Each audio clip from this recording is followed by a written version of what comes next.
بندہ مومن اللہ کا بندہ ہے، رسول کائنات صلی اللہ تعالیٰ علیہ وسلم کا غلام ہے۔ اپنے اپنے ذہن کے مطابق، اپنی اپنی طبیعت کے مطابق اور اپنی اپنی سوچ کے مطابق لوگ اپنے آپ کو اچھا بتاتے بھی ہیں، اچھا کہتے بھی ہیں، اچھا سمجھتے بھی ہیں، اپنے ترجیحات طے کر لیتے ہیں، خود ہی ان پر پابند ہو جاتے ہیں، خود ہی قائل ہو جاتے ہیں کہ چونکہ میرے اندر یہ صفات ہیں لہٰذا میں اچھا ہوں۔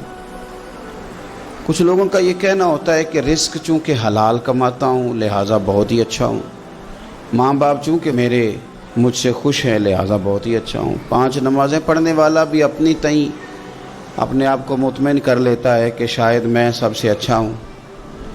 تو مختلف قسم کی چیزیں لوگ بنا کر کے اپنے آپ کو اچھا گردانتے ہیں، اچھا کہتے ہیں۔ کچھ لوگوں کا یہ کہنا ہے کہ سوسائٹی میں جو لوگ کسی قسم کی کو خدمت کر لیتے ہیں، کسی غریب کا بھلا کرتے ہیں، کسی مسکین کے یتیم کے کام آتے ہیں، وہ اچھے ہیں۔ سب سے زیادہ بہتر یہ نہیں کہ اللہ کے قرآن سے پوچھ لیا جائے اچھا کون ہے، کون سی ایسی خوبیاں ہیں جو انسان میں پائی جائیں تو انسان مومنوں والی صفات رکھتا ہے۔ تو قرآن مجید نے بالکل شروع میں کہا کہ الف لام میم ذالک الکتاب لا ریب فیہ۔ یہ الف لام میم تو حروف مقطعات ہیں، ان کا معنی اللہ تبارک و تعالی بہتر جانتا ہے، یا وہ جانتا ہے جسے میرا رب بتا دے۔ ذالک الکتاب لا ریب فیہ، فرمایا یہ وہ بلند مرتبہ کتاب ہے جس میں کوئی شک نہیں۔ یہ نہیں فرمایا قرآن میں شک کیا نہیں جاتا، قرآن پاک میں شک ہے نہیں۔ اگر کوئی شک کرتا ہے تو اس کے دماغ میں شک ہے، اس کے ذہن میں شک ہے، اس کے باطن کے اندر فطور ہے۔ قرآن میں شک نہیں۔ ھدی للمتقین، قرآن ہدایت ہے پرہیزگاروں کے لیے۔ ویسے تو قرآن مجید ھدی للناس ہے، تمام لوگوں کے لیے ہدایت ہے، پر قرآن سے صحیح ہدایت اخذ وہ لوگ کرتے ہیں، حاصل وہ لوگ کرتے ہیں جو پرہیزگار ہیں، اللہ سے ڈرنے والے، تقوی اختیار کرنے والے، متشابہات سے بچنے والے۔ جہاں جانے کا اللہ نے حکم دیا ہے وہاں جاتے ہیں، اور جہاں جانے سے مالک نے روک دیا ہے وہاں سے رک جاتے ہیں۔ وہ حقیقی نفع لیتے ہیں۔ وہ کون ہیں؟ تو اللہ فرماتے ہیں وہ لوگ ہیں الذین یؤمنون بالغیب، یہ وہ لوگ ہیں جو غیب پر ایمان لاتے ہیں۔ غیب کیا ہے؟ غیب کی تعریف ہے کہ وہ چیز جو حواس خمسہ سے بھی معلوم نہ ہو اور عقل سے بھی ماورا ہو، اسے غیب کہتے ہیں۔ مومن غیب پر ایمان لاتا ہے۔ تو پھر غیب پر ایمان کس طرح لاتا ہے؟ وہ غیب پر ایمان اس طرح لاتا ہے کہ وہ عقل سے تو معلوم نہیں کر سکتا تھا، حواس خمسہ سے تو معلوم نہیں ہو سکتا تھا، لیکن مدینے والے محبوب نے اسے بتا دیا ہے۔ رسول کریم صلی اللہ علیہ وسلم کو وحی کے ذریعے جن چیزوں کی خبر دی گئی، اطلاع دی گئی، حضور نے امت کو بتائی، وہ غیب کی چیزیں۔ وہ کیا ہیں؟ قبر، حشر، قیامت، جنت، دوزخ، فرشتے، یہ ساری چیزیں غیب ہیں۔ مومن ان پر ایمان لاتے ہیں اور ایمان کامل رکھتے ہیں اور یقین رکھتے ہیں، اور یہ یقین مومن کی اخلاقی پوزیشن کو بلند کر دیتا ہے۔ جب اسے پتہ ہوتا ہے کہ قبر میں جاؤں گا، حساب کتاب ہوگا، تو زندگی محتاط گزارتا ہے۔ جب ایمان کامل رکھتا ہے، قیامت کے دن اللہ کے حضور کھڑا کیا جاؤں گا، تو پھر وہ اس دن سے ڈرتا ہے۔ وَلِمَنْ خَافَ مَقَامَ رَبِّهِ جَنَّتَانِ، اور پھر جو ڈرتا ہے، رب کہتا ہے میں اسے 2 جنتیں عطا کروں گا، اسے 2 جنتیں دی جائیں۔ تو پہلی ان کی صفت مومن کی، وہ غیب پر ایمان رکھتا ہے۔ یہ میں نے بھی دیکھنا ہے، آپ نے بھی دیکھنا ہے، وہی پر ایمان کتنا ہے۔ ہماری آنکھوں کے سامنے کہ ہر وقت دنیا گھومتی ہے، یا قبر حشر کا بھی کوئی نقشہ نگاہوں میں رہتا ہے؟ دنیا کے مد و جزر، حساب کتاب، پیسے کا لین دین، جائیداد کی خرید و فروخت، یہی صرف ہمارا زندگی کا سرمایہ حیات ہے، یا آخرت کے لیے بھی کچھ جمع کرنے میں کامیاب ہوئے؟ یؤمنون بالغیب کی عملی صورت بھی کوئی ہماری زندگی میں ہے؟ پھر قرآن مجید نے کہا وَيُقِيمُونَ الصَّلَاةَ، مومن کی دوسری صفت یہ ہے کہ وہ نماز قائم کرتے ہیں۔ نماز قائم کرنے کا معنی ہر مفسر نے یہی لکھا ہے کہ قائم کرنے کا معنی یہ ہے کہ تو نماز ظاہری آداب کے ساتھ بھی پوری ادا کرے اور باطنی آداب کے ساتھ بھی ادا کرے. تیرا لباس پاک ہو، جگہ پاک ہو، نماز کا وقت موجود ہو، نیت تیری حاضر ہو، یہ ظاہری آداب ہیں، اور تیرا باطن نماز کے ساتھ جڑا ہوا ہو. تو اپنے قلب سے، روح سے اپنے مالک کی بارگاہ میں حاضر ہو. کس طرح؟ خود میرے کریم محبوب علیہ السلام نے بخاری مسلم میں وضاحت کر دی، فرمایا رب کی عبادت اس طرح کرو کہ تم اسے دیکھ رہے ہو، اور اگر یہ نہیں ہو سکتا تو اتنا ہی کر لو کہ وہ تمہیں دیکھ رہا ہے. اس کیفیت کے ساتھ آپ نماز پڑھتے ہیں تو باطنی آداب بجا لاتے ہیں. پھر فرمایا وَمِمَّا رَزَقْنَاهُمْ يُنْفِقُونَ، جو ہم نے انہیں دیا ہے اس میں سے ہماری راہ میں خرچ کرتے ہیں. اللہ کی بارگاہ میں صدقات، خیرات، زکوٰۃ، ان کے ساتھ رب کا قرب حاصل کرتے ہیں.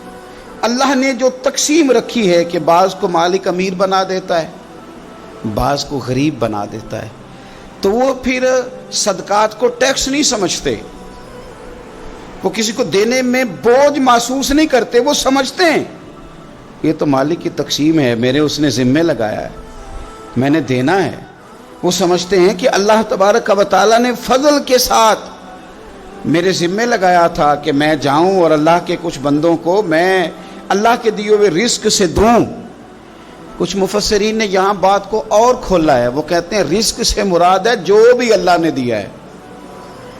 پیسے دیے ہیں تو وہ اللہ کے رستے میں دے، علم دیا ہے تو اسے بانٹے. اگر کسی کو اللہ نے معرفت دی ہے تو اپنے فیض سے لوگوں کو قریب کرے اللہ کے، وہ پھر وہ علم آگے بانٹے، وہ تقسیم کرے. تیرے پاس جو کچھ بھی ہے نا دیا ہوا تو رب کا ہے، تو نہ بچا بچا کے تو رکھ اسے، تیرا آئینہ ہے وہ آئینہ، شکستہ ہو تو عزیز تر ہے نگاہ آئینہ ساز میں.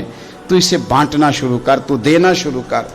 اور لوگوں کا خیال ہوتا ہے کہ بانٹنے سے کم ہوتا ہے، نہیں، بانٹنے سے بڑھتا ہے. کنویں سے سارا پانی نکال لو تازہ آ جاتا ہے، شرط یہ ہے کہ سارا نکل جائے. آپ علم جتنا بانٹتے ہیں اتنا یہ بڑھتا ہے. آپ جب بات کر رہے ہوتے ہیں، علم دے رہے ہوتے ہیں، تو وہ صرف دوسروں پر اثر تو نہیں کرتی. جب آپ بات کرتے ہیں تو آپ کی بات آپ پر بھی اثر کرتی. تو آپ کا علم بانٹنے سے مضبوط ہوتا ہے، وہ دینے سے بڑھ جاتا ہے. اس لیے حضرت مولا علی شیر خدا رضی اللہ تعالیٰ عنہ فرمایا کرتے تھے کہ علم مال سے بہتر ہے، مال کی حفاظت کرنی پڑتی ہے اور علم بندے کی حفاظت کرتا ہے، وہ اس کے گرد حصار بنا دیتا ہے. حفاظت جو اللہ نے تجھے دیا بانٹ اس کے رستے میں. پھر مومنوں کی صفت بیان کی. ایک تو یؤمنون بالغیب، غیب پر ایمان رکھتے ہیں، ویقیمون الصلاۃ، نماز قائم کرتے ہیں، ومما رزقناہم ينفقون، جو ہم نے انہیں دیا ہے ہمارے راہ میں خرچ کرتے ہیں. اور پھر فرمایا والذین یؤمنون بما انزل الیک، اور جو ہم نے آپ کی طرف نازل کیا حبیب وہ اس پر ایمان لاتے ہیں. کتاب کو، قرآن کو سینے سے لگا کے رکھتے ہیں، اس کے ایک ایک حرف کو وہ اپنے لیے دستور حیات سمجھتے ہیں، ایمان لاتے ہیں پختہ.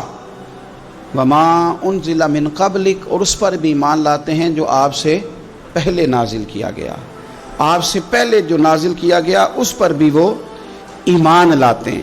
یعنی تورات ہے، زبور ہے، انجیل ہے، اگرچہ کتابیں بدل دی گئی ہیں پر اللہ کی کتابیں تو تھی، ان کے جو احکامات موجود تھے اس پر وہ ایمان لاتے ہیں، ایمان رکھتے ہیں. ایک بات اور بھی یہاں سے ختم نبوت کا مسئلہ بھی حل ہوتا ہے. کہا گیا ایمان دو چیزوں پہ ہے، والذین یؤمنون بما انزل الیک وما انزل من قبلک. ایک اس پر ایمان لاتے ہیں جو آپ پہ نازل ہوا، اور ایک اس پر جو آپ سے پہلے نازل ہوا. یہ نہیں فرمایا کہ آپ کے بعد بھی کچھ نازل ہوگا. پہلے نازل ہوا جب آپ پر نازل ہوا، آپ کے بعد کچھ بھی نازل نہیں ہوگا. بتا دیا قرآن مجید نے یہاں کہ ختم ہو گئی بات، رسول پاک علیہ السلام پر بات ختم ہو گئی، نبوت کا سلسلہ رب نے ختم کر دیا، زندگیاں ختم ہوئی اور قلم ٹوٹ گئے، پر تیرے اوصاف کا ایک باب بھی پورا نہ ہوا. ختم کر دی بات، یہاں مالک نے ختم کر دی.